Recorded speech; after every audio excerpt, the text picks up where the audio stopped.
It's the fighter and the kid. Had to run it back, cause we back at it again. Yeah, we gon' keep it moving like it's never gonna end. When it was Brendan, when it was Brian, when it was just talking to friends. We got the kid Callan on the left with the fighter on the right. Ay, had to do it right, cause we coming at you live. Back with the team, had to keep it OG. Must see TV. Had to do it. Yes, we did, cause we back at it again. It's the fighter and the kid. Back at it again. It's the fighter and the kid.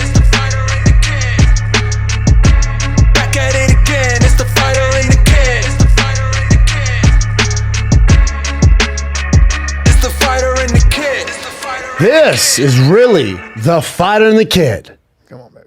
Here with Chet Hanx. I said it. The man, the living legend. Yeah, well, I'm happy with his arms. Of course, I like you're the sizing tats, him up. But the kid's in shape. He's tight. You're and I'll so tell you something else. superficial, Brian. I don't take in a man's arms, chest, and shoulders. I take in his fucking lower body because that's what it really comes down to. Is he working with an ass? Is he working with thighs? Now, and Chet, the answer is yes. I don't see size. I just see heart. Okay? What the That's why fuck? he's here. Dude, I'm sorry. You're not superficial, bro. No, he could be 100 pounds. I could give a flying crap. It'd be funny if Chet just did this whole podcast without the mic in front of him. And he was just on his phone the whole He's just on his time. phone. I had to do my little story post. No, there was someone, I forget who this famous musician, someone came on a podcast, was on his phone the whole time. It was like on Breakfast Club or something like that. They're just on their phone. Like, hey, my friend do you mind? My friend was on a date with Britney Spears. And apparently, she was on her phone literally the whole time. Yeah, as they're texting eating other guys. sushi. He's like, the fuck is going on here? Now, this was probably years ago, right? It was years ago. Yeah. Yeah. Long, So hot it could have been a flip phone. It might have been a Which flip would have phone. been even razor. worse, because then she'd really have to be taking her time typing everything. Oh, those took a hot second. I was And no really good at pictures or that, nothing? though. Yeah. Were you nice with it? I could do it in my pocket without even having to look at the screen. Remember Gangster. that? Did you have a pager? No. Wait, how old are you? That was a little bit. How old are you? I just barely missed that. How old are you? 32. Okay, yeah, pagers kind of. I was like 11 years old when like pagers were. Yeah, you don't want to be the kid. I didn't need one with a yet. pager. Yeah. I mean, I figured maybe you'd have a pager. I don't know. Even if you're 11. I just missed it. Yeah, like they my were older lit. cousins had pagers. They were just like a few years. They were exhausting because my dad, he's the one who got me that pager. Is red. I remember some girl stole it and she showed up in class wearing it. I didn't say shit. What? I got punked. But my dad knew if he typed like his number, then 911. I was like, oh shit, here we go. Serious. I'd call him, be like, what are you doing? I'm like, I don't know. Is there an emergency? He's like, no. Just make sure you called me. I'm like, I'm at a payphone, Dad. Remember payphones? Do you know what I like about Chet? Brian had collect calls. CALLETT. I come from the fucking rotary. Yeah, you're like, Yeah. I'm 55. Brian used to send texts using pigeons. Yeah, I did. Like in that scene in Training Day at the rooftop. Yes. Yeah. Yeah. Brian would send dick pics, just draw out his dick and then send it. Well, I would gets it draw 9 it weeks on later. papyrus with a feather pen and ink squid, and then I would attach it to the pigeon, and I would go, whip away. Enjoy this dick pic. You're free. Enjoy this dick pic in 6 months. You're free. Yes. Go. You know what I like about you, dude? I'm gonna say this out loud. You grew up in Hollywood. You grew up with all the trappings, and you're not Hollywood. You did a good job of resisting the insanity and the embrace that causes you to be out of touch with reality. And I feel like you had this deep sense of kind of understanding the dangers therein. Maybe it's because your parents are good people and they knew how to raise Yeah, you'd have a to real chalk it up human to the being. parents, right? Shout out to your mom. Yeah. and dad. Well, Yeah. but it's also kids suck. there's a limit to what parents can do. The kid's got to understand where he fits in the universe, where he fits in the world. A lot of it's parenting, though, for sure. Don't disagree with me, but no, but I'm kidding. But Yeah, yes, it is. But it's also, as an individual, you go, hold on, I see the dangers over here. I'm going to move over here. Maybe music saved you. Was it designed like this? Like you didn't want to be in that? Like you saw what your dad has to deal with? The credit definitely goes to my parents for how they raised me, just because Yeah, they're Brian. not Hollywood. They want to be like as low key as possible. They don't like doing any of that shit. They're very, very just under the radar.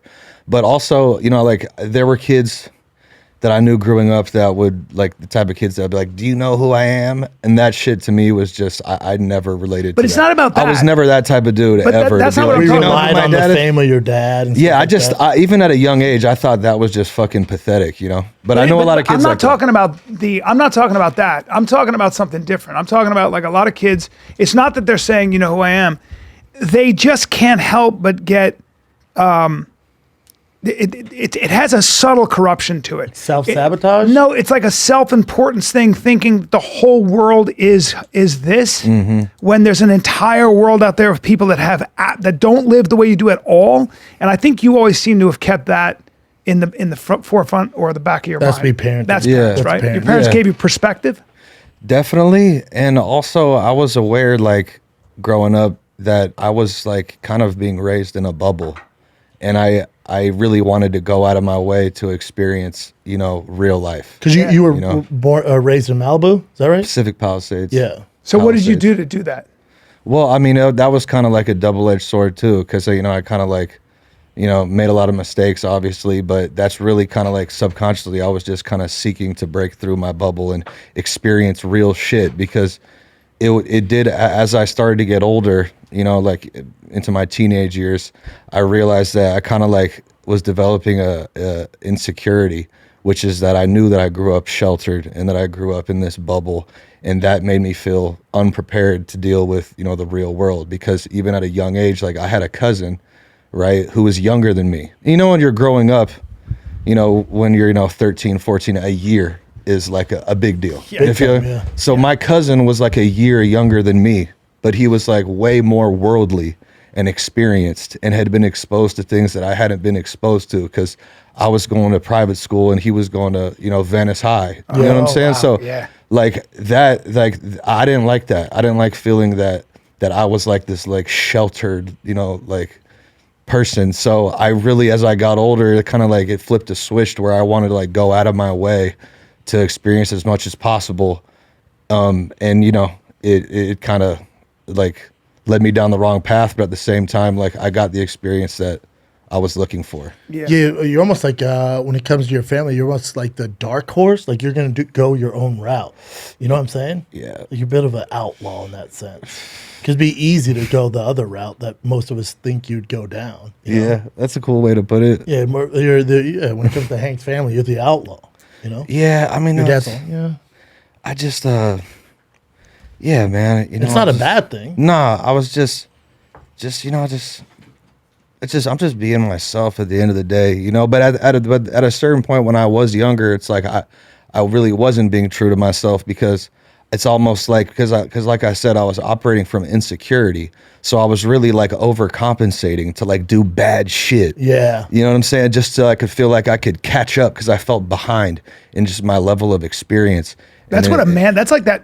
All You know? men, boys, feel that. They, like the biggest fear is that we're pussies. Or the Yeah, biggest fear that yeah. we're not tough, or that we can't handle the slings and arrows. You know what I mean? So it's yeah. like, I like using Shakespearean terminology. Yeah. Yeah, definitely. I'm fucking educated. I don't know Where's what my that camera? is. But yeah, Brian was sheltered. But Yeah. with you, so because I'm sure the idea of being an actor had to go down, you know, there had to be a route you were thinking about, because obviously your brother does it, who's an amazing actor, so good, you know, Right. Mm-hmm. and obviously your dad, I mean, is arguably Your greatest, dad's a good actor. greatest of all time, Crazy talk. greatest of all time. Yeah, and You my know, mom so too. Yeah, it's like, It's like being Michael Jordan's son, and then Yeah. playing Your, basketball. your it's mom's like, your mom's no slouch. no, yeah. I mean, Hell I of an come from a actress. family. but it's of also like if actors. you're Michael Jordan's son, you get in basketball.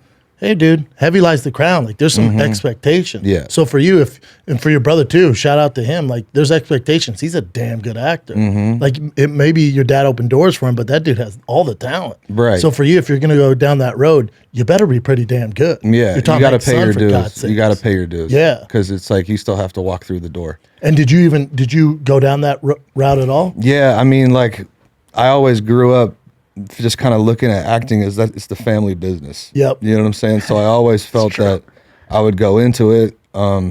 It's kind of like, you know, if I had come from a family where all the, you know, my Made pizzas. uncles or were in the military or Yeah. some shit, like I probably would have joined the military. Yeah. You know what I mean?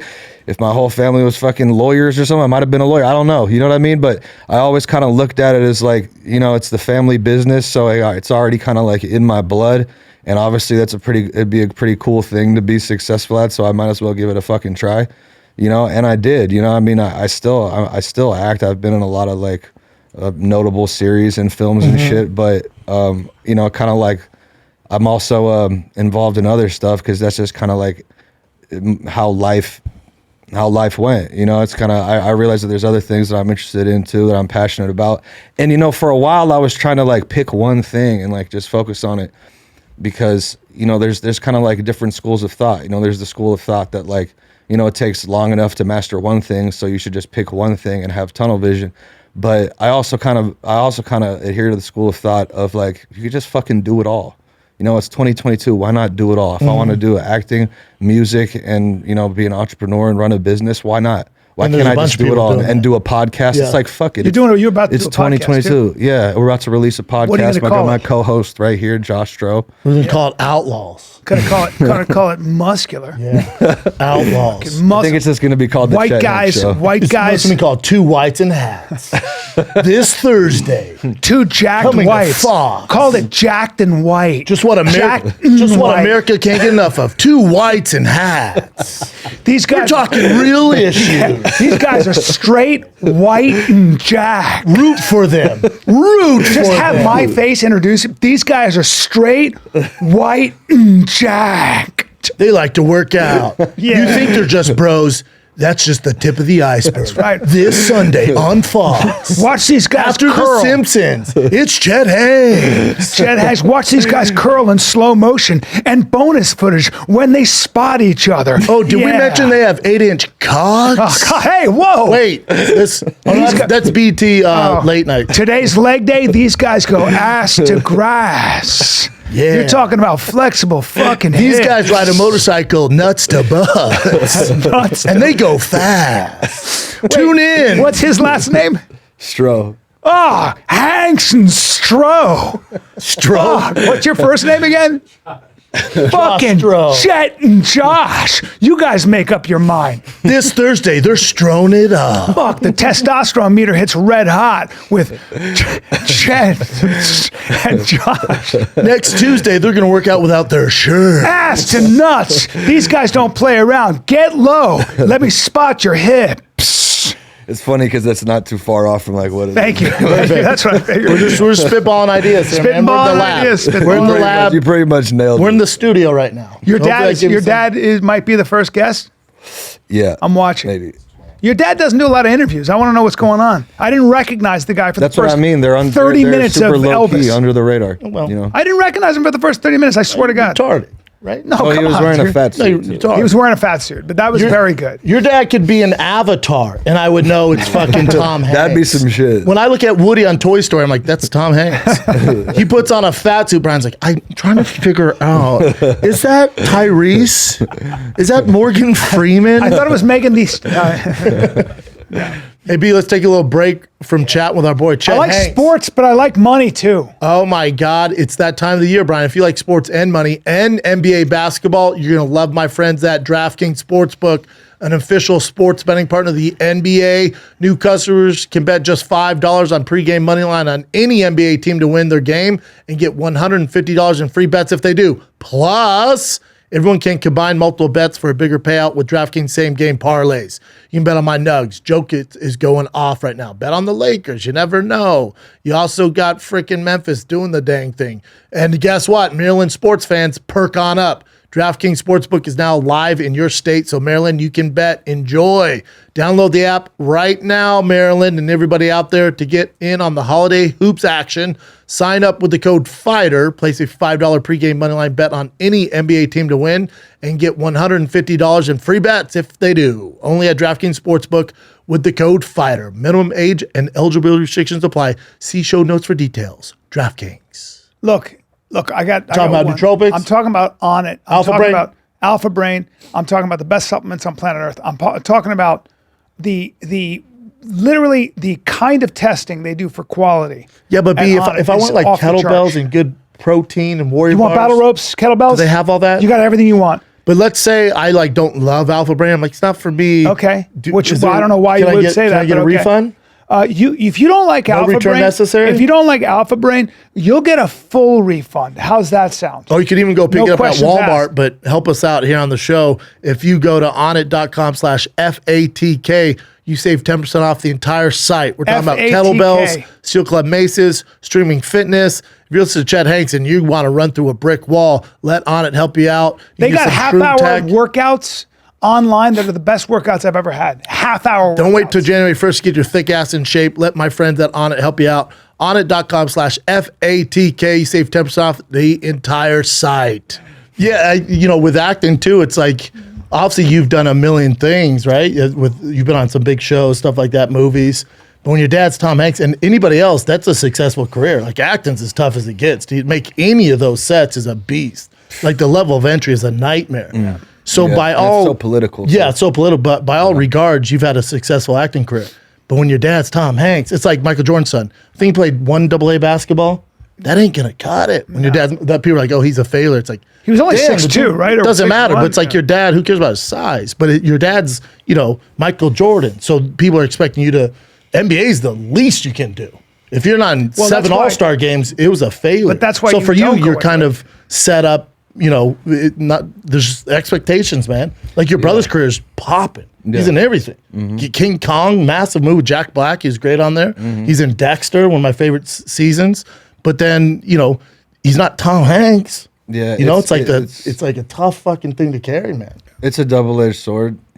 It's like it could lead you up to a door, but still you have to be the one to walk through the door. Big time. And if you haven't paid your dues prior to that, then that's going to be a disaster. A disaster. You know what I'm saying? And So it's I'm like- sure your family knows the pitfalls. Well, yeah, I mean that's why a huge misconception is people think that my dad would just call up someone and be like, cast my son in this movie, and that's just not how it works. Not at all. Right? Number one, he would never do that. No. Number two, even if he did, that's not how it works. No. Because it's first of all, you have to be right for the role.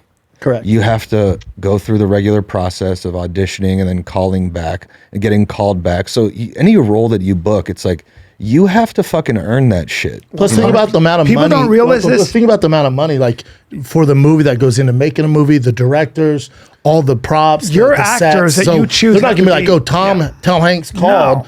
We got to put his son If in. anything, Everybody's ass is on the if line. anything, Yeah, it can work exactly. against you because, I always say this. People say, why don't your big director friends hook you up? Hey, here's how it works. You write a script. It takes 2 years, 3 years, maybe. Yeah. Then you finally get financing. There's one role that was written specifically. There's a perfect person for that role, and that decision is made by committee.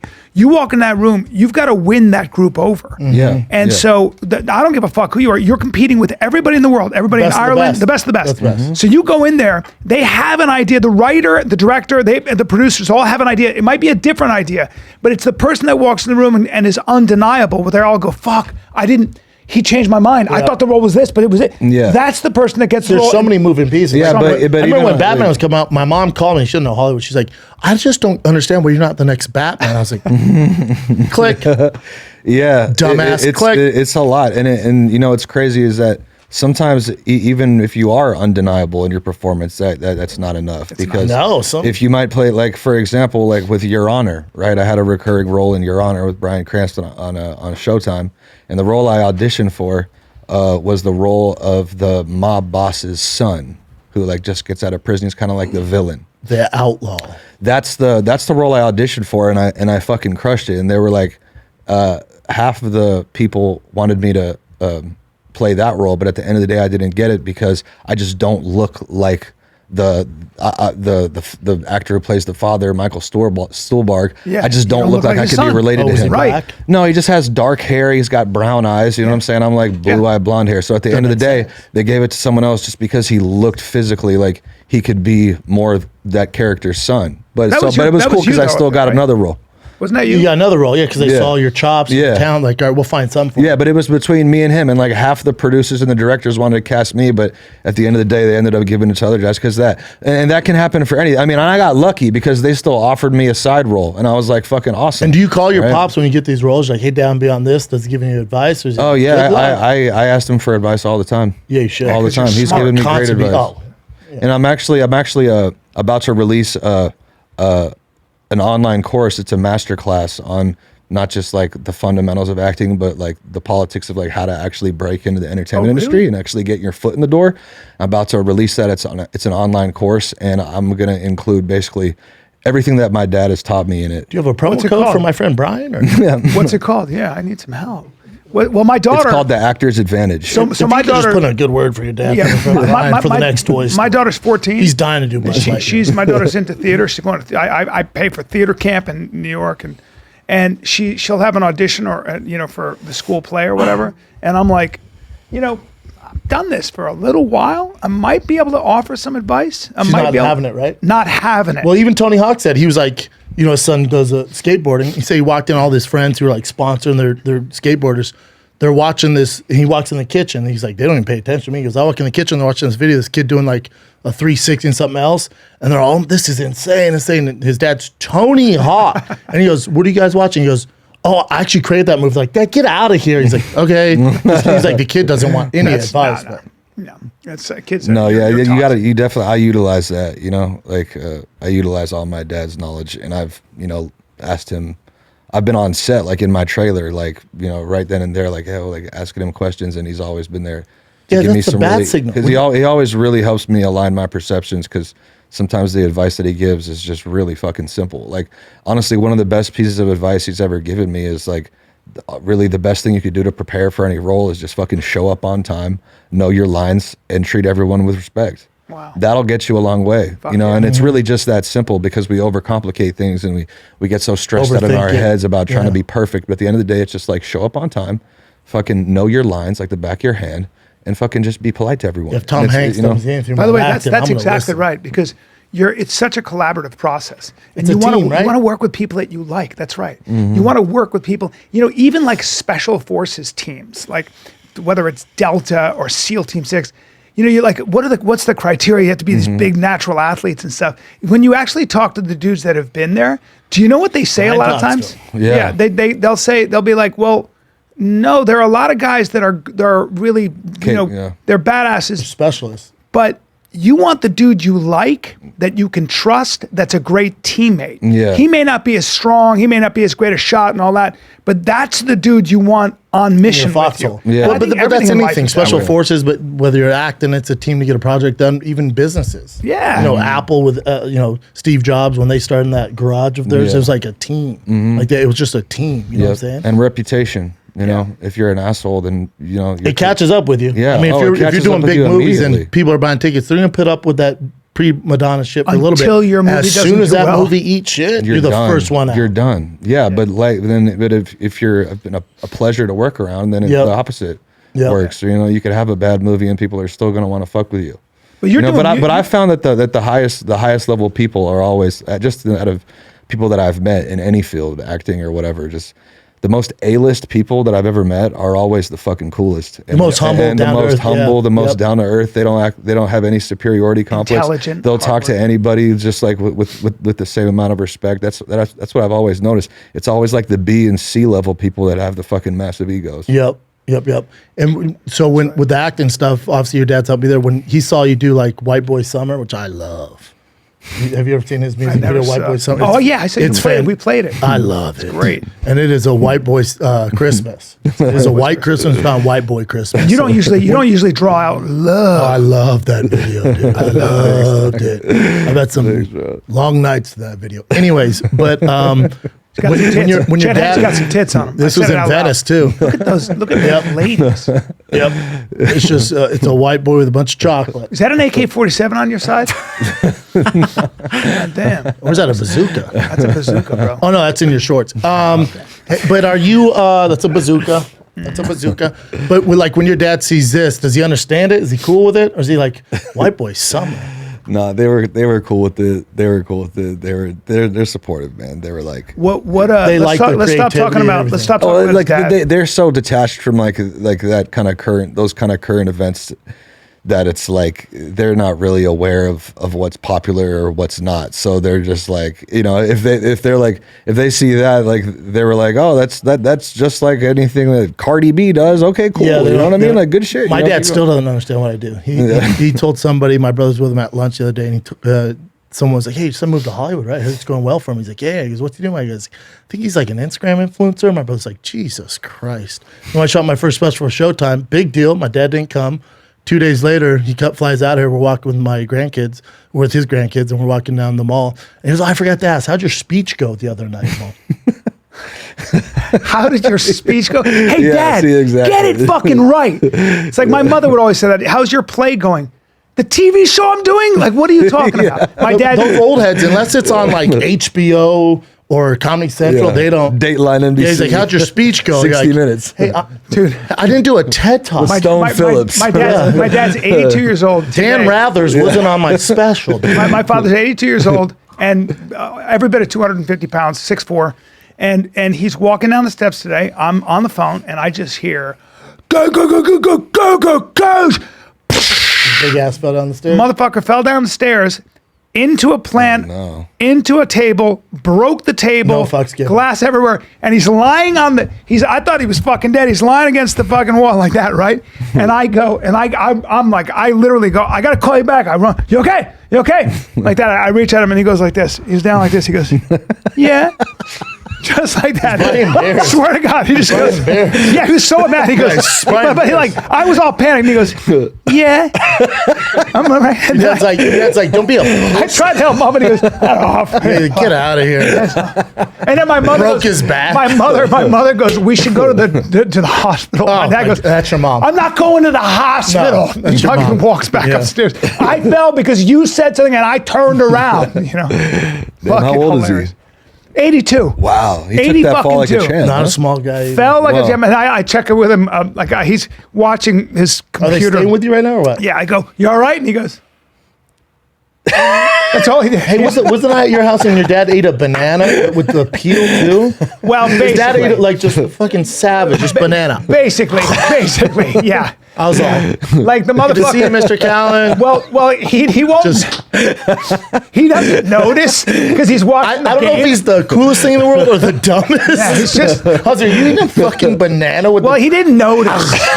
My mother said that. My mother goes, "He won't notice what he's eating." I go, "But what the fuck is this?" Like, he'll eat all Yeah, the you food. respect it, but you're also like, is he on the spectrum a little bit, right? And I told you we were almost in a plane crash. He wasn't a plane crash, but he's flying his plane and the plane's going boom, and my dog hit the ceiling. I'm like, "Jesus Christ!" And my father looks at me and he goes, "It's not a bad way to die."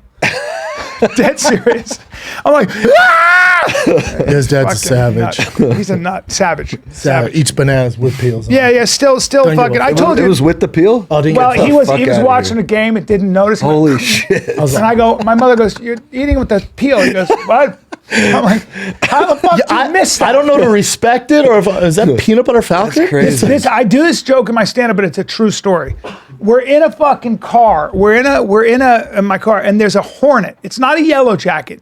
You know those hornets that live either like in your attic or they're in the ground. The ones with the 3 abdomens and the fucking fur. They have like huge Ninja Turtle abs. Yeah, they live alone. They're like God put them on the earth. For whatever reason, they're wet. Yeah, they're Why wet. Are they always wet? Shiny. God put them on the earth. And then they have just hair. They have like and they hump. hairy They sting asses. you. Not once, like a bee's like, and you're like, ah, No. and it dies. They grab you. They hump sting you. No, they and they shoot poison in your They face. twerk on your forearm. Yes. With their stinger, just Yes. blah, blah, blah, blah. Yes, and they'll get you in the face. Oh. So I literally see this fucking thing, and I'm like, oh my God, I can't get out fast enough. And it's like a prism Like color? that. Yeah. Yeah. Yes. My father, with his giant fucking farm boy fingers, Big dick beater. just goes like this, grabs it and goes and kills it. Broke its neck. And just broke its back, and the thing was like, "Fuck you," you know. Like I tell the story, but it's all true, and it crushed. But he fucking killed it. And then did your dad eat him? He's doing this. Fuck. He's going like this. He goes, and I go, Wow. "That stinks. That thing sting you?" And he goes, "Probably." They're cut from a different cloth. that Cut from a generation. different cloth, bro. Yeah, My grandpa people would are eat. pussies He would today. eat fucking, like a drumstick, a chicken. Yeah. He would eat it, the whole He'd eat the thing, bone? bone and Yeah. everything. He would eat cherries whole. He wouldn't spit out the pits. He'd eat the pits. Yeah. Savage. Yeah, My dad- Nothing I don't know if left it's to the waste. smartest way to go, but- they didn't leave shit to waste. He needed all of it. And what, your grandfather, was he an entertainer or no? No, he was my mom's dad, so he was from Bulgaria. Oh yeah. Yeah, of course. Yeah, he was from chicken bones and you know, pies. exactly. He ate it Bulgarian, all. that's hardcore He- Eastern hardcore. Europe. Like my grandfather Yeah. just snack on rocks. It's like, you know, it's like Yeah. they're old. Oh yeah, he actually played soccer with rocks growing up. Yeah, he just told a me. big boulder. Yeah, they would just kick rocks. Doing scissor literally. kicks and shit. I knew my dad was tough when I was a kid because he was never afraid of any dog. He didn't give a fuck about any dog. You're probably like that a little bit, but like ultimately he knew he was big enough to kill the dog. Like the dog's gonna bite you, but in his mind he was like, I'll kill that dog. Yeah, Me, I'm afraid of dogs. I don't Yeah. have the bone structure. But You're gonna have your hands full if it's like a golden retriever or something. Like I'm a gonna big have my hands golden full. If it's a retriever. Rottweiler, you got a Oh, problem. that's no doubt. Yeah. Yeah. I'm saying like even a wiener dog can give you some friends. Not with him. He'd see a dog and be like, dog's like, "Row, row, row." And he'd be like, we're gonna go through that field. And I'm like, Have you ever been attacked by a dog?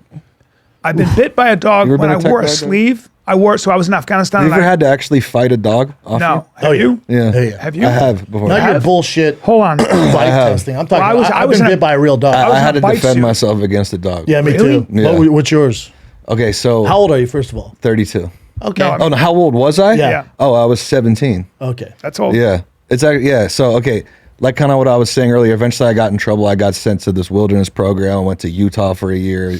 This thing, I was in this school. That's where I finished my high school credits, blah, blah, blah. That's a long story. Anyway, while I was Like a there, Bad Boys Club in Utah. yeah, we had to do like community service, like, you know what I'm saying? It's like manual labor, shit like that. So like one of the things, chicks one of there? the, Hey, yeah, man. but they kept I'm us, just- I they wanna kept set the us, they stage. kept us divided. They kept us divided. Cheaters. Right. No chicks. So there's they, chicks. they made us do community service. So one of the things we had to do was go down these dog kennels in Salt Lake City and like clean up shit and like do all this shit. Right. So one of the chores we had to do was like walk the dogs. The dogs are all, it's like they're all cooped up, losing their minds in this fucking, you know, it's like a dog prison. You know, like they're like just, insane asylum you for know. dogs, So they let us pick a dog, and we have to walk it, right? And I'm like 17, and I want to be all badass. So I picked the most ripped fucking pit bull in the place, right? And the people that ran it, they were like, "Are you sure you don't want that one?" And it was like some little, you know, tiny like Dalmatian poodle. or some I'm like, bullshit. "No, I want that one." I'm like 17 years Typical old. guy. I'm like 150 pounds, like you know. I see the Pitbull rap videos. Give me that one. So yeah, and it was vicious. Like it was already like barking and losing its mind in the fucking kennel, right? And I'm like, no, I want that one. They're like, okay, like this is like the roughest dog we have. I'm like, Nobody walks this. I don't want to back down now. So right, so they give me the dog to walk, and we're all walking in a line to go take it out of the building to go like walk it outside, right? So everyone's going around the corner, and I'm the last one. So the last person goes around the corner, and as I'm about to go around the corner, I'm alone.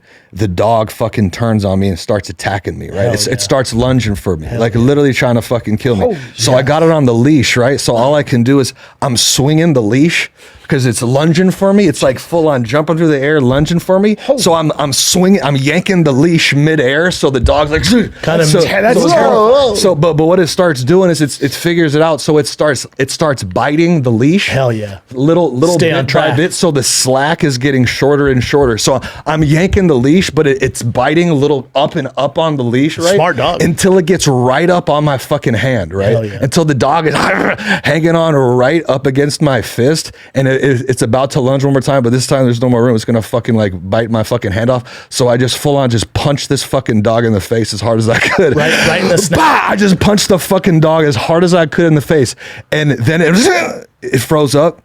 And then I was like, "You good?" I'm like, "You good?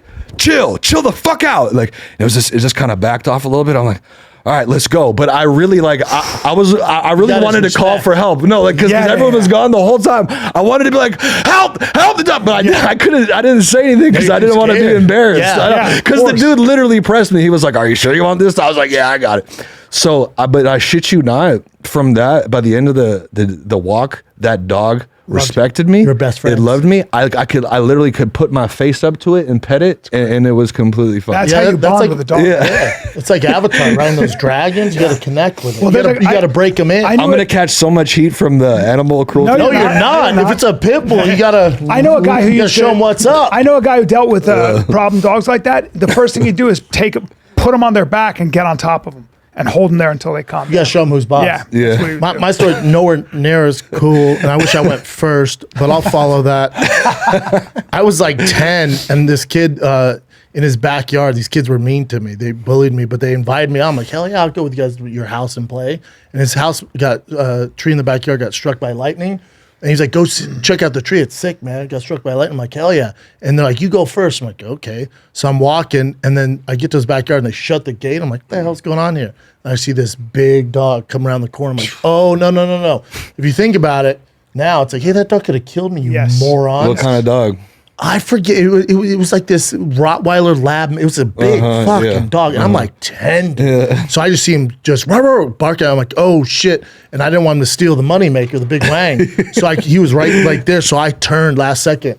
Dude, he grabbed onto my peach. Oh, he went to bite you. No, he bit me. Oh, He bit my ass. Tore my ass up. Lit my ass up. Damn. And I climbed over the fence, but I got home. I had to go to the doctor because it was part. It's in front of my mom. They took me to the emergency room. They had to give me the tetanus shot because the dog's mouth or whatever. In my ass. The biggest needle you've ever seen. Rabies. Just in my ass. Rabies. Damn. Yeah. Probably rabies. Yeah, I don't know. But by the way, story's like very if you've ever put a sleeve on or They a say bite those suit and tetanus shots felt hurt, how hard that bite is, Yeah.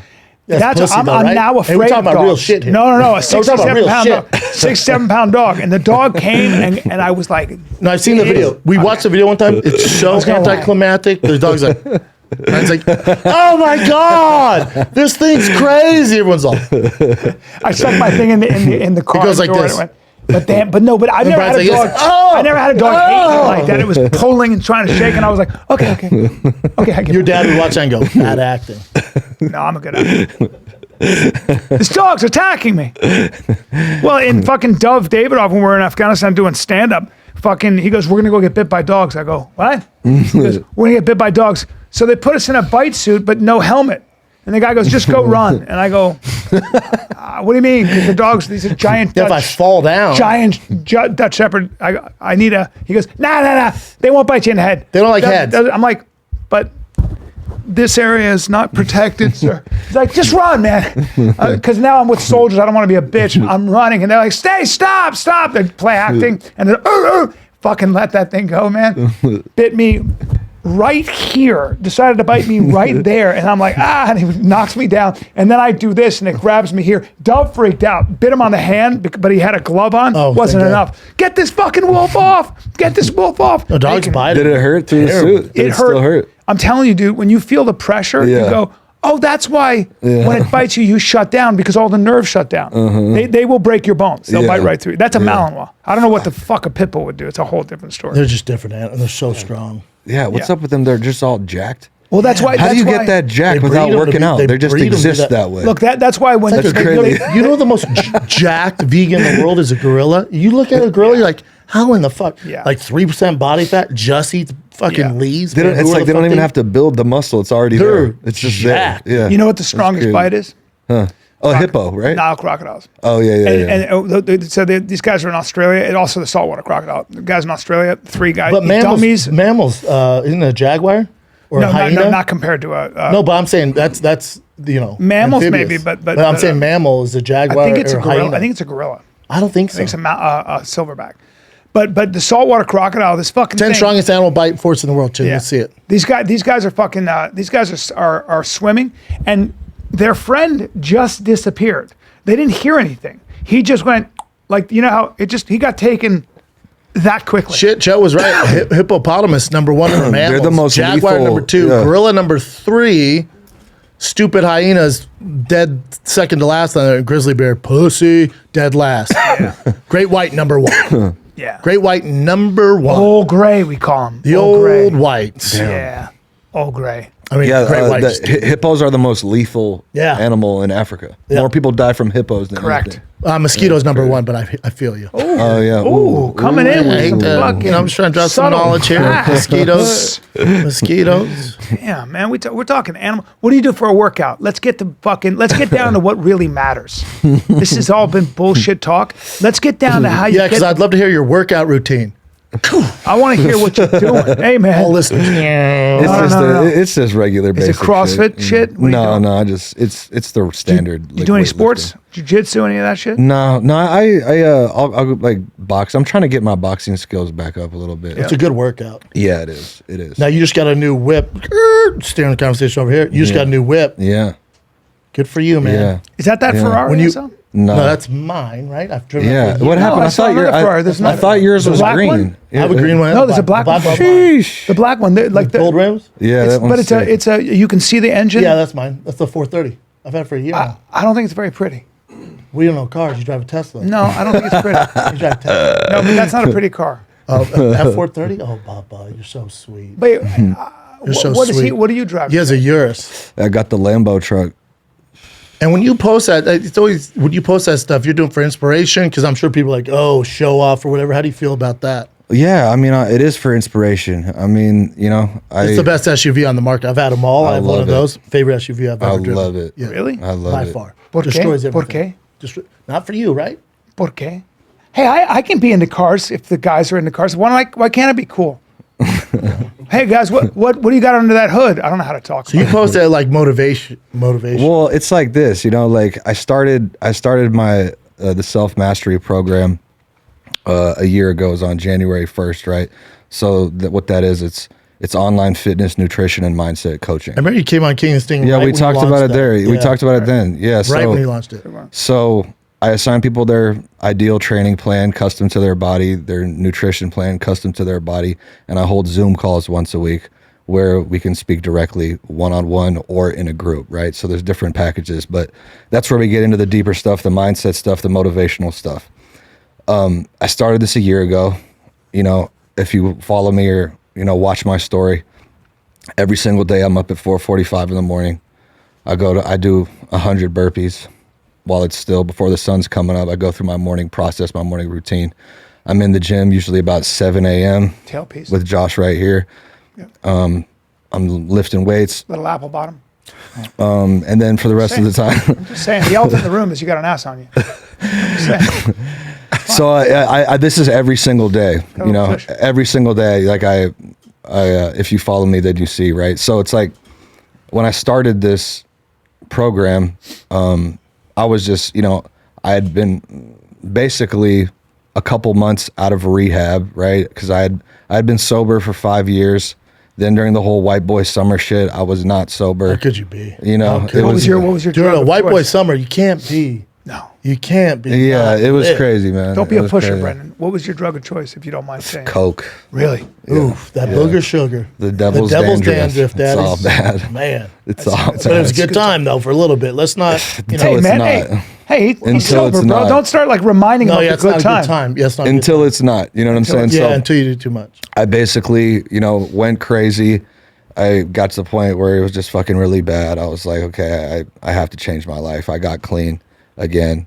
You know, and while I was getting clean and getting my life back together, I just, you know, really like fell in love with just like fitness and working out and just mostly just so for the mental aspect, you know, just not just improving myself physically, but keeping myself in a positive state of mind. Also, Because- the endorphins release. when you Exactly, do just that, the too, natural for high. athletes. A lot of When you're trying to overcome addiction or whatever, break any sort of bad habits, it's really not good enough to just try to drop your bad habits. You have to replace them with good habits. Otherwise, you're just going to obsess about, you know, whatever your substance or drug of choice is, and you're just going to obsess about it even more because something's missing, but nothing's been gained. Yeah. So, you know, you really have to, you have to substitute your bad habits with good habits. So that's what I did. I started working out just like a fucking freak, like every day, nonstop, just Became obsessed really with it. became obsessed with it. And then I got my nutrition dialed in. I found out what my macros were, which really makes all the difference because like your gains, abs, whatever is all made in the kitchen. Like you can't outwork a poor diet. If you're working, you could be working your ass off in the gym every single fucking day. If you're not eating the proper macros, you don't know your proper nutrition, you're not going to make any fucking progress. Diet's like that's a 90% fact. of it, It's like it's yeah. literally 90% of it. So I found out what my actual macros were. I did my research on all that shit. I was already working out every day. I was posting it.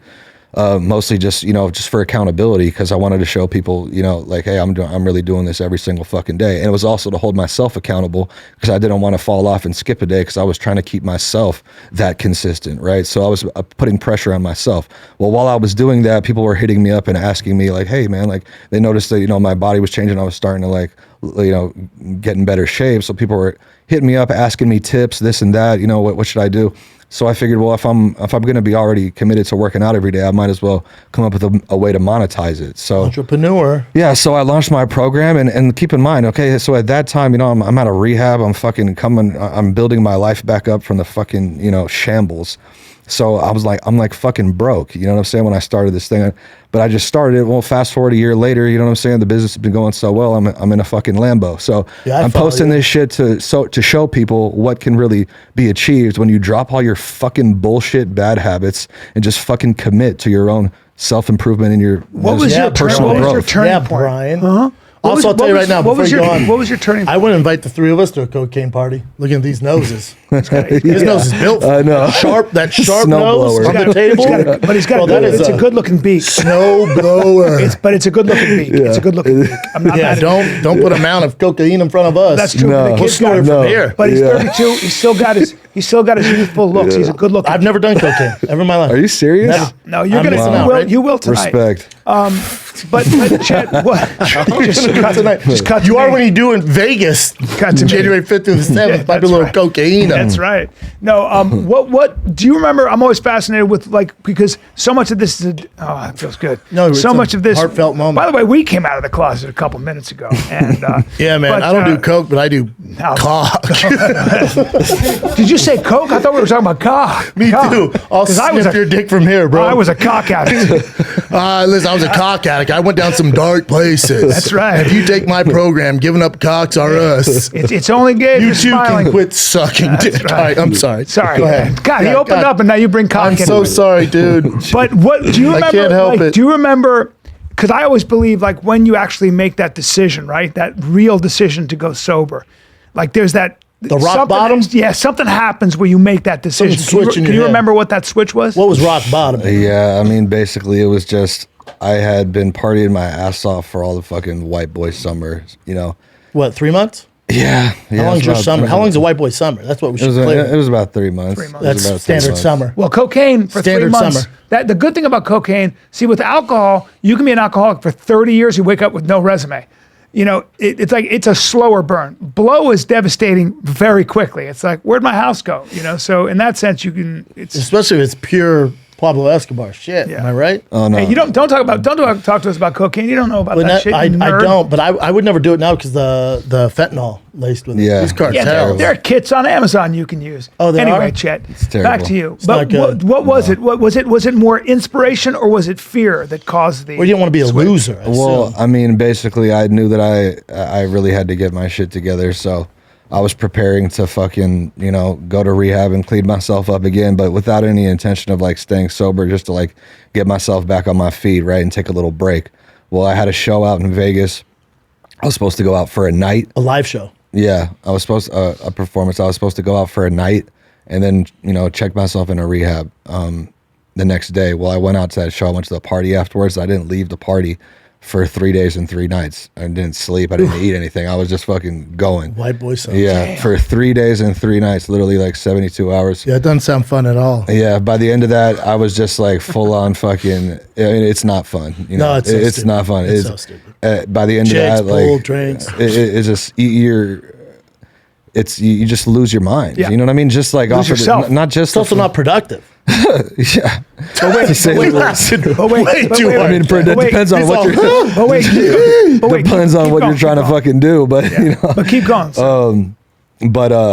yeah, dude. I mean, apart from just doing that much drugs, I mean, just the sleep deprivation aspect, the lack of nutrition, not drinking any water, it's that shit is enough to just basically send you into a fucking full-blown psychosis where you just don't even know what's real and what's not anymore. You're just gone. Just Elvis has fucking left the building. You know what I mean? Yeah. So He that literally was left the building. Yeah, I was just, I was gone. So that was enough for to scare me straight and be like, holy shit, if I don't make a change, a drastic change, then I'm fucking headed towards a disaster. I mean, it already is a disaster, but I knew if I didn't make a change that I was gonna end up Like Kurt Cobain.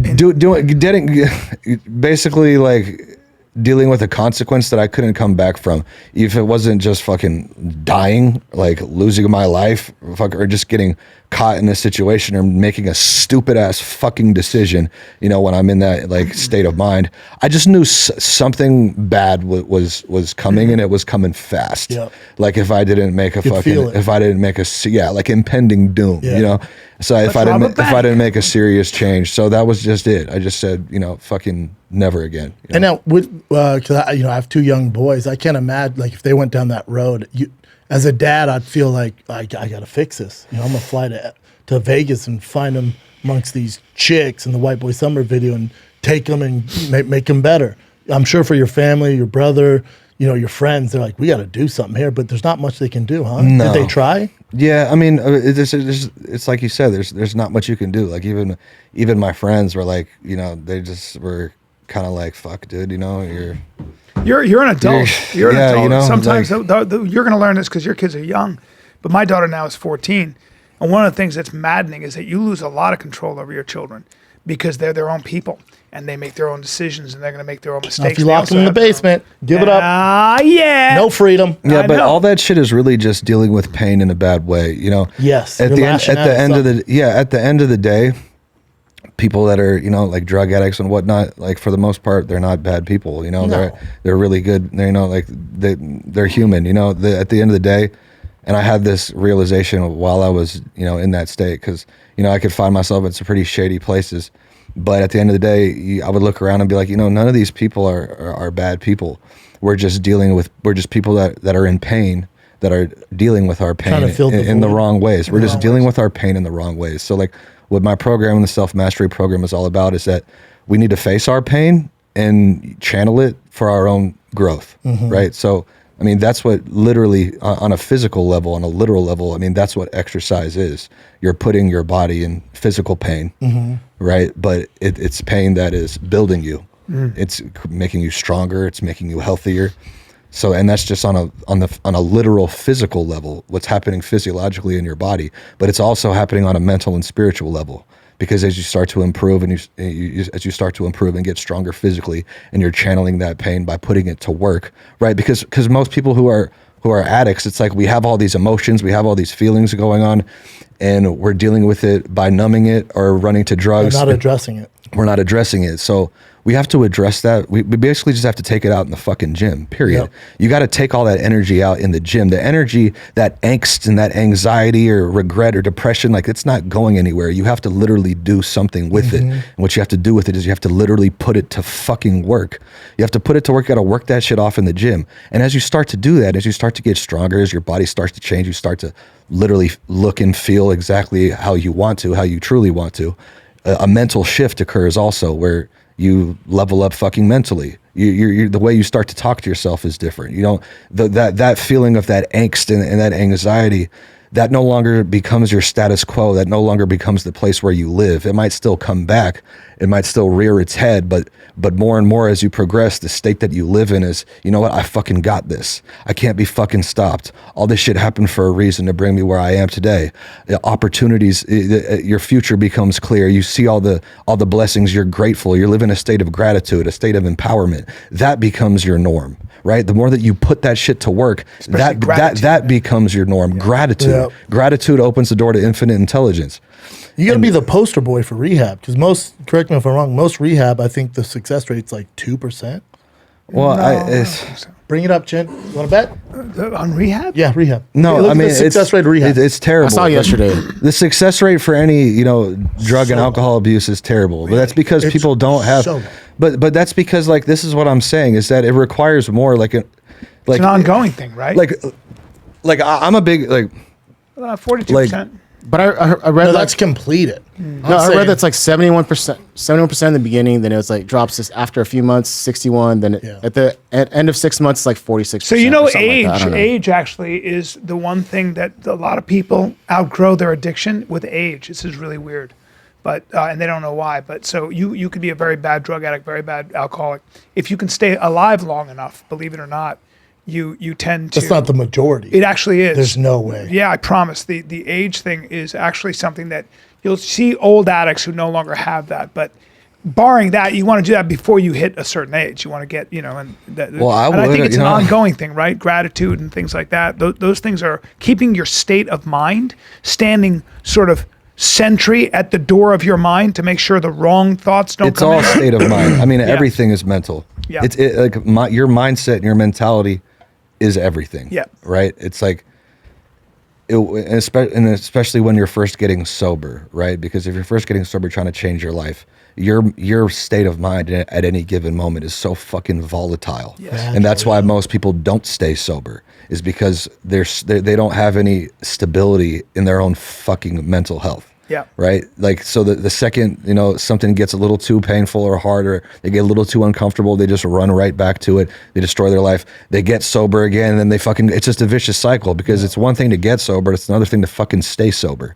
Right. Most people can get sober a fucking million fucking times, but they can't fucking stay sober because they're not focusing on their fucking mentality. And they think that they can master the mentality just from thinking. You can't. You can't fucking master your mentality just from thinking. You can't think your way into a positive action. You can only act your way into positive thinking, period. And this is the problem with fucking, 12. So a lot of steps. I have nothing bad to say about any 12-step programs, because I think they're really helpful. And I have nothing bad to say about rehabs. But just, my personal opinion is that I think a lot of these programs don't work because they're not putting any emphasis on your physicality. Like, you cannot overlook the importance of fucking fitness and health. You can't overlook the importance of, people think it's just superficial, because people think that people go to the gym or work out are just superficial because they just care about how they look. It's not about that. It's not about that. It's literally putting in the work so that you can live each day physically feeling your best, that you are living as your best self. Everybody feels, if you feel like you need to lose 10, 15 pounds or put on fucking 10, 15 pounds of muscle to really feel like that best version of yourself, then fucking do it.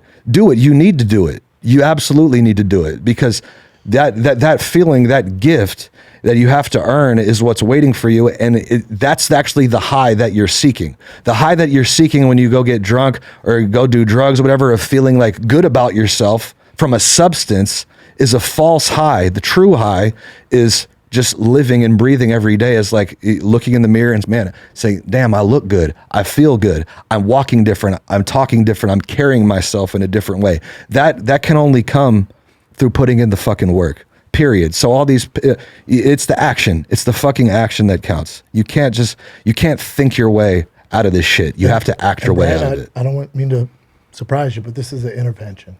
Oh no! I feel remind, also your drinking ways and boring talk affects me in the following ways. You're boring. When you put in your Invisalign, it affects me in the following ways. One more month, it's triggering. One more month, you fuck. It's been and I'll 7 years of Invisalign. You need to go on Invisalign, and I can't wait, because I'm going to torture you. I do need to do it. Yeah, I'm going to wait till I'm your age. Teeth are but the whole point is, it's not about how you look; it's about how you fucking feel. Yeah. I guarantee you, if somebody who's they've never like given themselves that chance before of actually like putting in the work, getting themselves in just their best physical shape, right? Because it's not about reaching any standard. I'm not saying that you have to look like a bodybuilder or you have to look like a fucking Instagram model, right? It's just about being at your peak physical state that you've ever experienced in your life, right? It's not about perfection. It's about progress, right? So it's not about reaching some fucking standard of what you're supposed to look like. It's just waking up knowing, hey, I'm in the best shape I've ever been. When you wake up knowing I'm in the best shape I've ever fucking been, I'm at my peak. I'm at my physical fucking peak that I've ever experienced in life. It doesn't matter if you're in your 50s or if you're in your fucking 20s, 100%. right? Because you can achieve that no matter how old you are. But when you reach that point where you're at your physical peak and you know that each day you're improving more and more and more, that is the fucking mentality shift. That's when the flip gets switched in your mentality, when you feel so fulfilled that you no longer have the desire to go get high. So that's the only way to overcome it. Is that then replacing the pleasure of drugs with the pleasure of self-restriction and exercise, right? So you're kind of like, you're taking the pleasure. You're shifting the pleasure center. Now you're not going to look like Liver King. I wouldn't say it's replacing pleasure with pleasure. I would say it's replacing pleasure with fulfillment, because pleasure is like a fleeting thing. Like pleasure is what we're chasing when we're almost fucking purpose, when huh? we do a light of coke. Yeah, I mean, that's what my mentor. But did that that's make what my you- mentor Wes Watson says. Purpose over pleasure. That's like his whole That's huge. thing. You know what I'm Huge. saying? Purpose over Over pleasure. pleasure. Yeah, Did and you- that's not my phrase. That's from what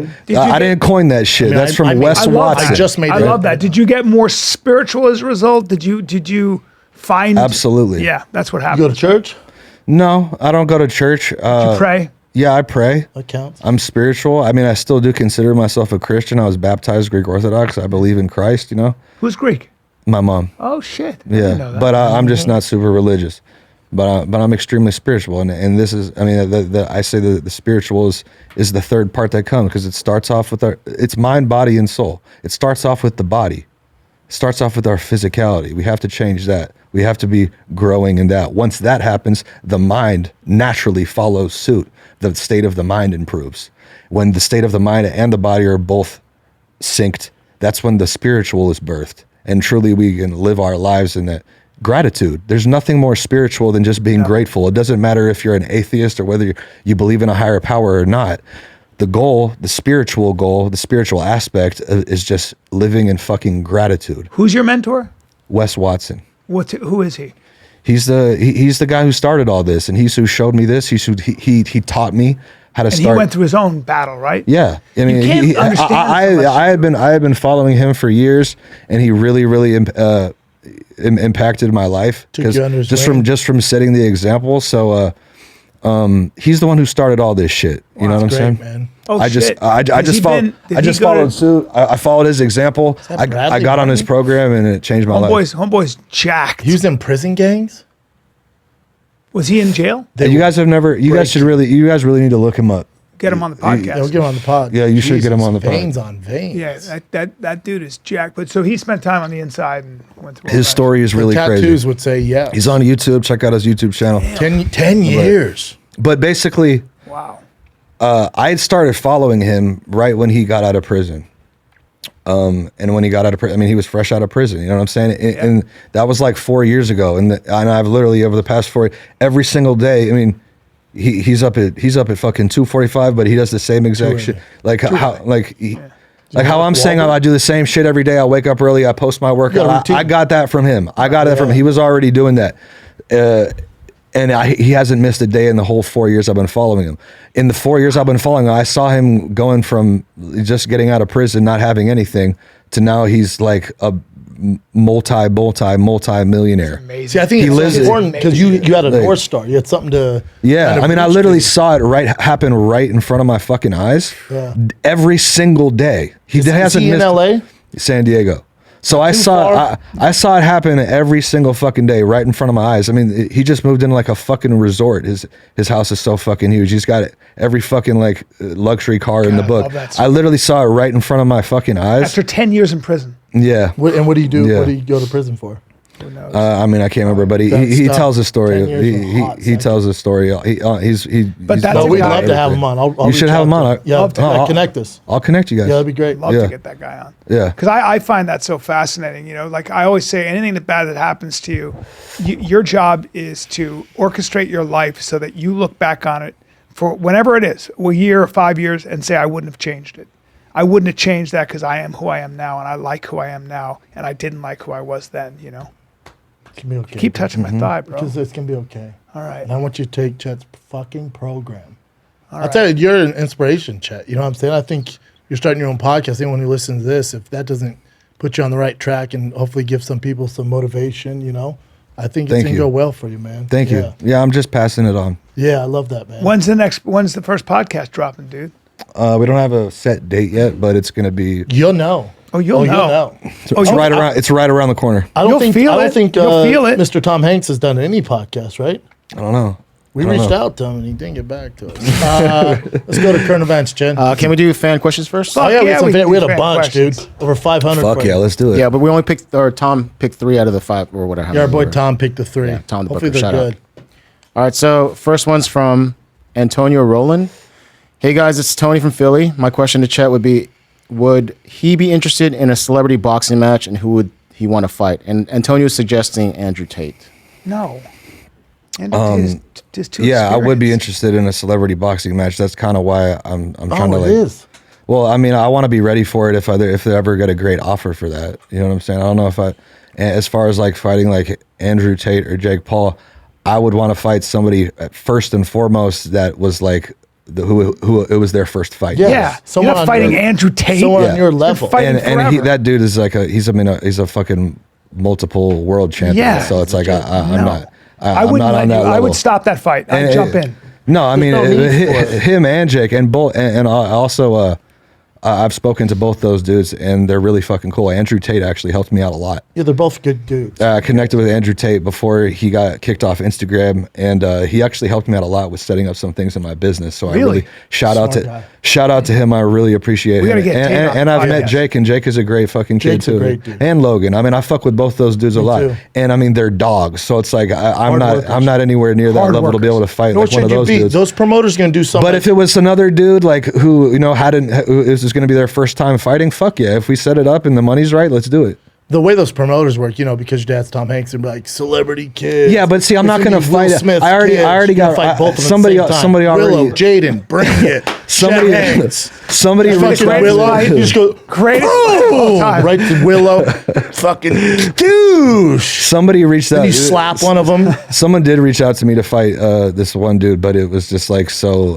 It was like so D-list. I was like, dude, I look like a fucking idiot if I fight this guy. Yeah. It was the fake Drake. They asked me to fight Oh the no, fake no, Drake. no. No, it'd have to be somebody who's like popping. You know what I'm saying? Then Mario it'd be cool. Lopez trains a lot. What's up, Mario? Too good. What's up, AC Slater? Fighting too much. What's up, Slater? Mario's no joke. He's a black belt. I'll take it easy. What else you got, Jim? All right. Second question is from Chris Padilla. Hey, dude. Huge fan from Atlanta and lost my shit when you popped up in Trini to DeBone. Yeah, What's that? it was an episode of Atlanta I did about Trinidad. Oh, there you go. What was it like to be directed by Donald Glover? Stay thick, boys. Donald Glover's a G. Yeah, he's Genius, right? Genius. Yeah, he's a fucking genius. Really nice guy. Easy to get along with. He reached out to me. Like he had that role basically written personally for me. So he hit me up and he was like, "Would you do this?" I'm like, "Fuck yeah, let's do it." You know? He's a guy who you're talking about does many things. You remember he has a Yeah, he comic does it all special. too. What I mean, phenomenal music. does it all career. too. The Atlanta award-winning, Yeah. director. I think actor. that song he Yeah. did, "This Is America," was unbelievable. Yeah. Whatever you say about gun control, I own guns and shit, but that shit was a Childish ballsy Gambino. move, Yep. a ballsy, amazing, disturbing video for whatever it was. He's so Just- talented. Yeah. He's very special. What else you got, Jen? All right. Last question. This is from Dino Medina. How was it working with Larry David on Curb Your Enthusiasm? Did you have a written script or was it mostly improv? And one of my favorite episodes ever of Curbs. I know you funny. did Curb. What year was that? I think that was like 2017. or One of the biggest shows of all time. Like, Yeah. David's a beast. Yeah, that was fucking hilarious. It's almost all improv, almost all of it. I actually got a funny story about that. So Larry David, right? I've actually known him like since I was a little kid because our parents were friends, right? So it's like I had known him like we had gone on like family vacations together, but I was a young kid, you know what I'm saying? I was like probably like 12, 13 years old. So I hadn't really seen him since then. It's like I know him, but I don't really know him. You know what I mean? As an adult, you know what I mean? But I auditioned for that role just like everyone else, and I fucking got it, and I was right for the role. So on the first day of set, or on one of the days on set, Larry David is exactly as you would expect him to be. He's literally He's the same guy. He's the exact same fucking guy, Playing right? himself. Yeah. So he's not, and knowing that, he's not the type of dude like that you're just gonna go up to him and be like, "Hey, Larry, what's up?" Like, Then do small chat. then he's gonna be like, he's gonna like fucking hate you. Well, you're not You know gonna what I'm get the saying? part if you do because that. that's what he gets all day. You know what I'm saying? Like everybody comes up to him, they feel like they know him, and they want their moment of Larryness. You know what I'm saying? Yeah. So like this is what he's getting anywhere he fucking goes. So it's common sense. Knew that I'm not gonna go and like trying to be all buddy with him. Yeah. So we're shooting a scene in the car. It was the scene right before I pull up to the valet and I hallucinate that they're redcoats, and we're sitting in the car, and in between takes, we're sitting there. So it's like the moment where most people would try to make some small talk. Yeah. Right, because you're just sitting there in silence in between takes. Well, I didn't do that, right? I didn't do that. In between takes, there's that awkward silence, and I know that he was expecting this is the moment, like dreading like the moment where someone's like, so da-da-da-da-da. He's got to be like, fuck, right? But I didn't do that, right? I just sat there like this, just sat there. I wasn't on my phone. I was just sitting there, but I wasn't sitting there like awkward. I wasn't sitting there like. You were comfortable in the silence. I was literally just fucking chilling, dude. I'm sitting shotgun. He's in the driver's seat. I'm just sitting there like this, right? And I could tell out of the corner of my eye that there was that like silence. I could tell out of the corner of my eye he went like this. And then actually he had the moment of like, should I say something? Like, yeah. And then he was like, and then he didn't do anything. He just went, huh. He probably liked it. He went like, I could literally see it out of the corner of my eye. He went, huh. Yeah, he's probably like, hell yeah. And then he was like, so, Chet, and then we started talking and shooting the shit and shit. And he had me fucking cracking up so Really? hard. Hilarious. He had me cracking up so hard. you kept the wind- you that kept the like door literally I had tears coming down my eyes. I was trying to hold in this laughter right before they said action. I literally had to fucking compose myself. Yeah. Wow. And it was hard. And then shortly thereafter, we were both in Sun Valley, Idaho.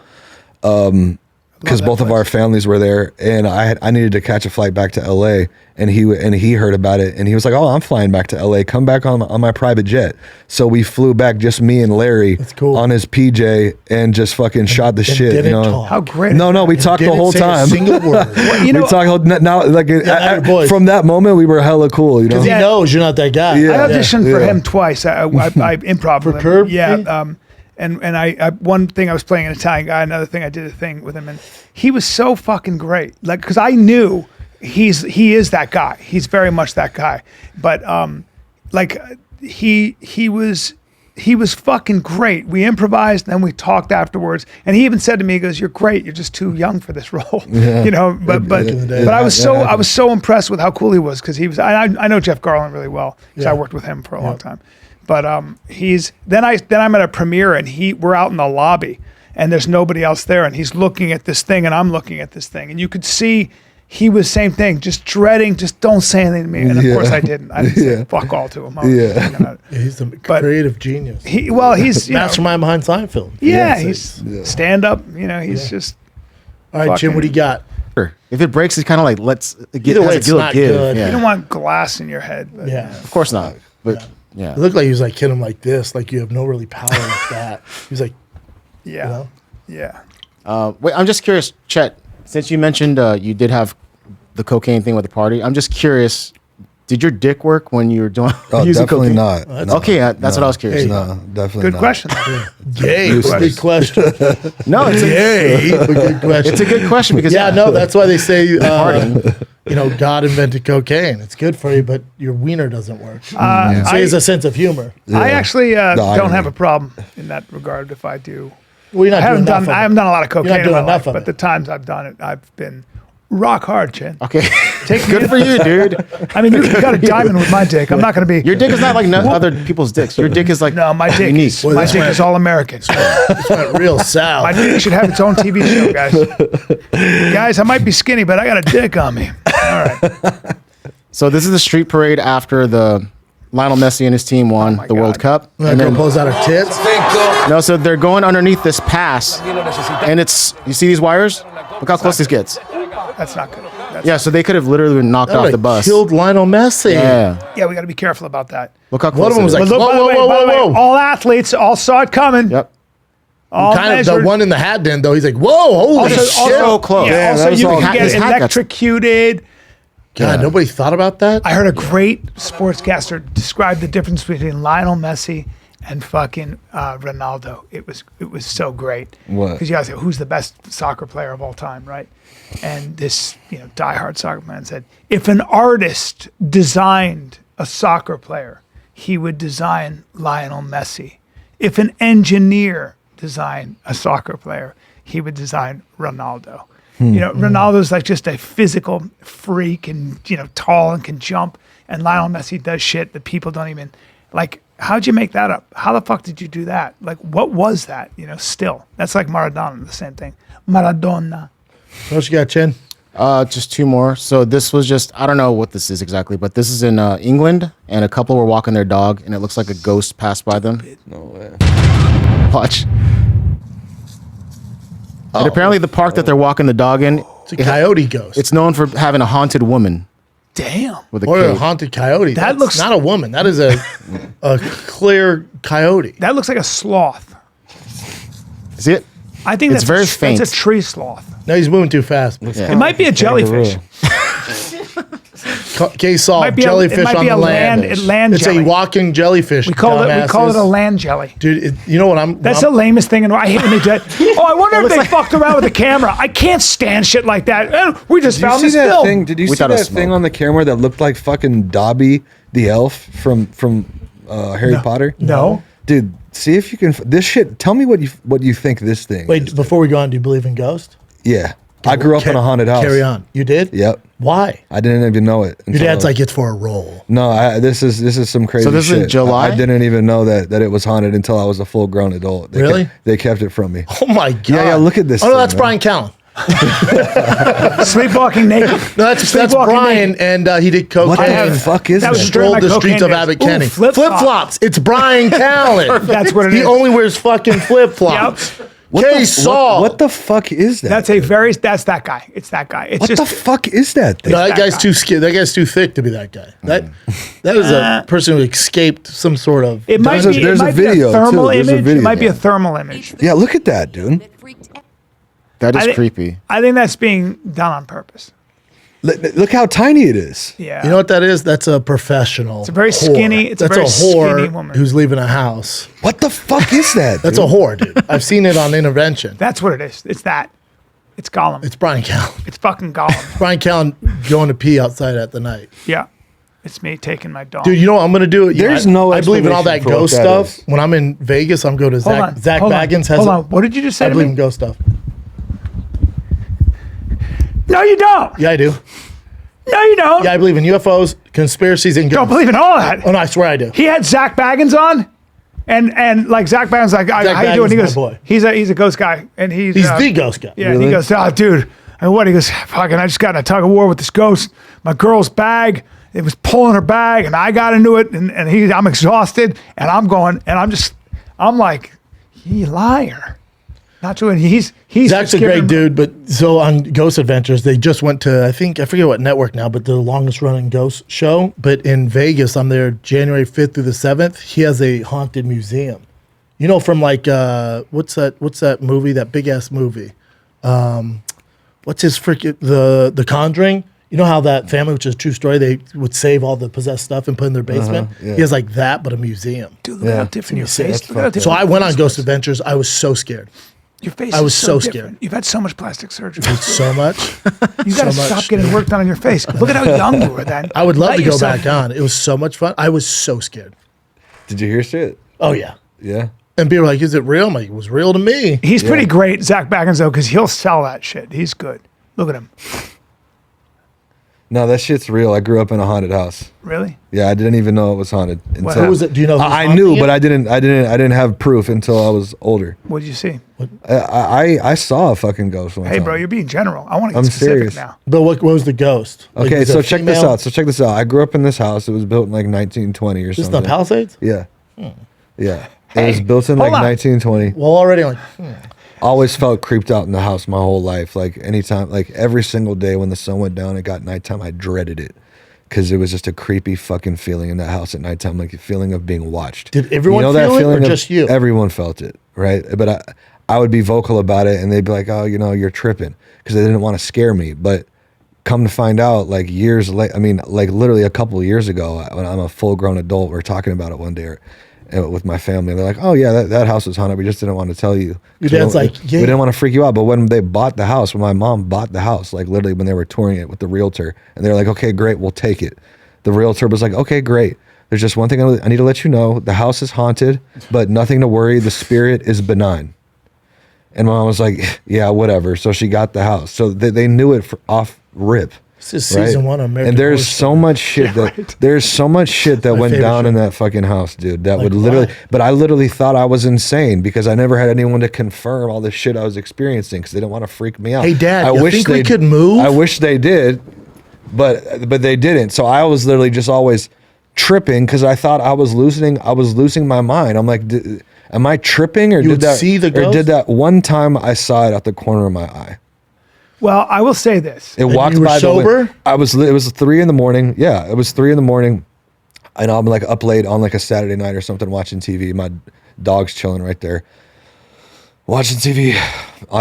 There's windows overlooking the driveway on this side, and literally, out of the corner of my eye, I see the silhouette of a fucking figure walk past the window, and at that exact moment, my dog goes like literally freaked out, and I could literally, I mean, That's scary. I saw motion go by. Like Could you tell if it was a man or woman? it was just the silhouette of a figure, like, You- of a person that literally Yeah. walked Proof, Brian? right past the window. I mean, and it was enough for No, me to I'm grab a proof. fucking baseball bat, and I went and walked around the house with the dog to try to see if there was somebody out there. Here's my thing with a baseball bat. What are you gonna do? Yeah, hit through him. Just My, fucking- I mean, it's our first sense. Go for a gun or baseball. It's a ghost. it's a ghost. My I know, buddy, go- but I didn't know that. Our- I our thought it was boy- someone walking You want around. something? our boy Court. Remember Court, who's a designer, interior designer? Oh, yeah, I love Court. So I hired him to do my house. He's amazing. Bill Find the Kid Bill Find the Kid, genius. back in the day. He comes to my house in Calabasas, and he finds, like, he's amazing because he'll go to Kansas and find an old ladder from like the 1800s and put it on your wall. Haunted. He'll take like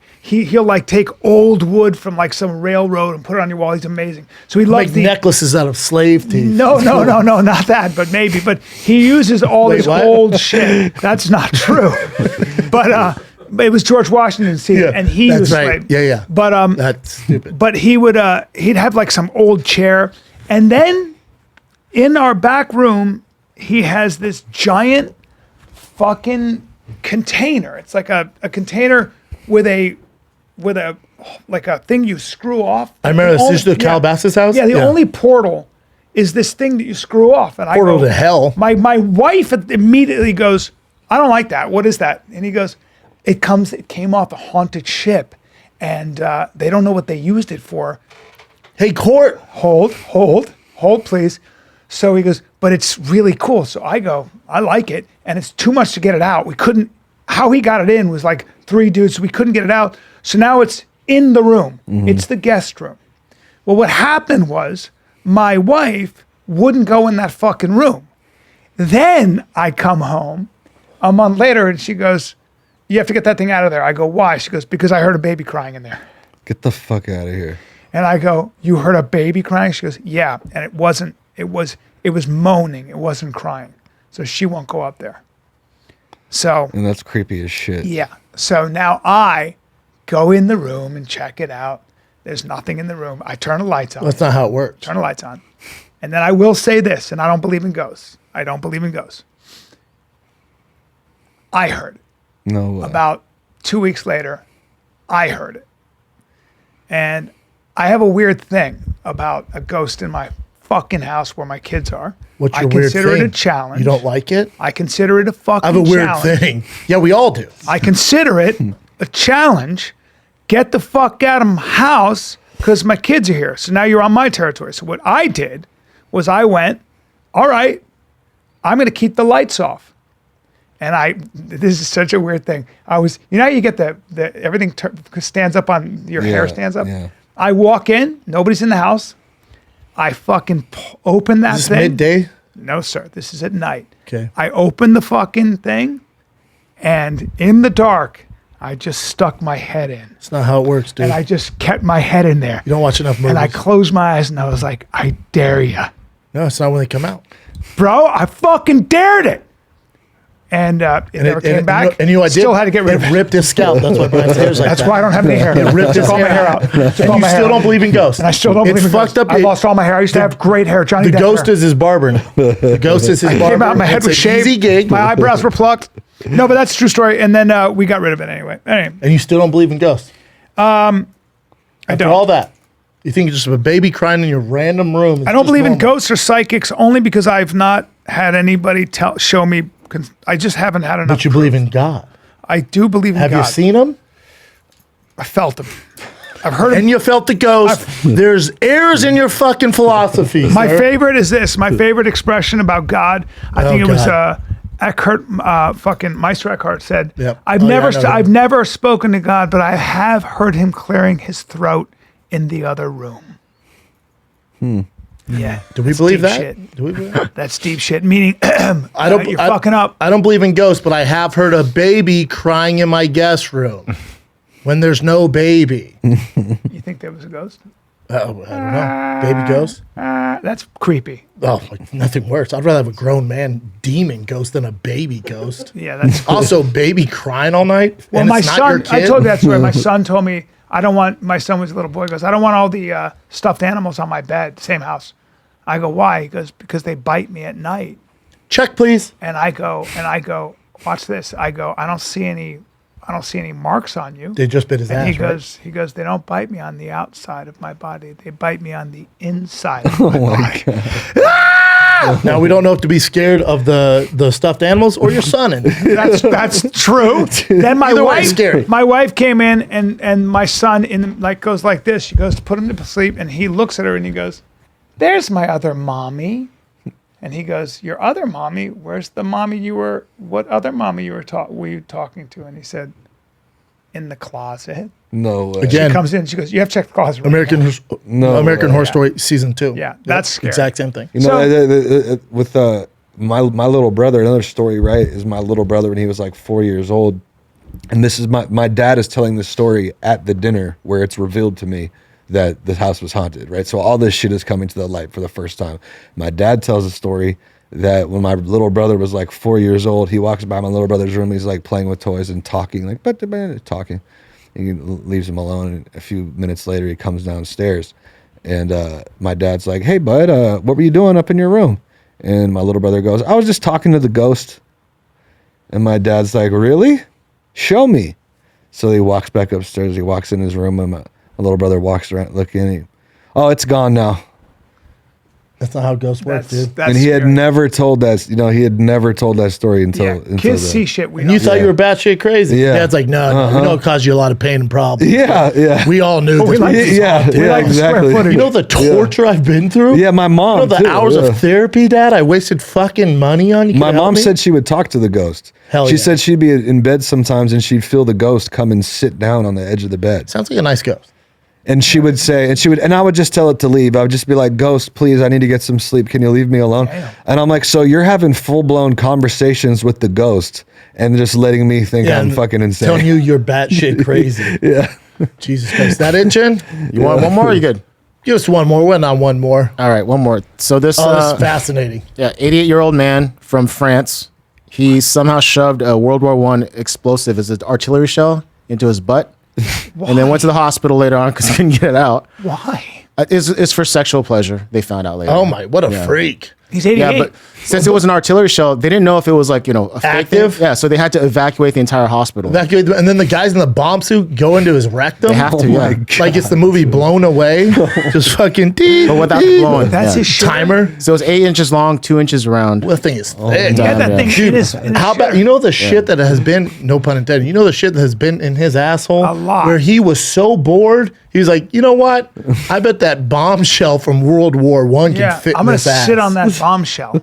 And then at what point he's like, no, man, there's no going back now. I can't get it out. Wow. Yep. That thing's probably worth some money, too. Guess. It's a collector's item. I mean, try a couple of Coke cans next time. It Dude. looks rusty. Get a tetanus shot, fuckface. Dude, World War I? Yeah. Well, that's a good way to end a quality Yeah, man, don't podcast. stick Chet's World talking War about I like his artillery journey shells. and his spiritual journey. And we're Looking like, at firing the kid. and then there's a bomb thing that went in somebody's ass. But we did confirm ghosts are real, so that's cool. We Yeah. both confirmed But it. he was talking about coke, and then you said cock, and that was not. That's where it went Look south. at this. The Actor's Advantage with Chet Hanx. This is awesome. Yeah. You got that, and then if they want to follow your Nutrition program stuff. and get on the nutrition, the Yeah, workout, hanxfit.com, HANXfit.com. Instagram, you're always posted on there. Yeah, you can hit me up on Instagram, send me a DM. Now you did. I saw you. I think that was 225. You looked like you were doing that, like with no problem. On the bench? What'd you get? Yeah. On the no, I'm bench? saying on the squat. Oh, on squat? I mean, yeah, that's That's pretty light. That's light. Yeah. Forgive Brian. Is that it, Jen? That's it. All right, kids, love you. I will be coming to Las Vegas. First tour announcement for 2023. Las Vegas, Nevada. Wise Guys just got announced. Thursday show almost sold out. So Friday, Saturday, 2 shows Friday, 2 shows Saturday, 1 show Thursday. I will be bringing my ghost from Calabasas with me, and then I'll be at Zach Baggins' Ghost Museum, and my openers are 2 ghosts as well. That's Las Vegas, Nevada, Wise Guys, January 5th through the 7th. Tampa, January 20th through the 21st, Friday, Saturday only. And then there's Springfield, Naples, Bakersfield, Oklahoma City.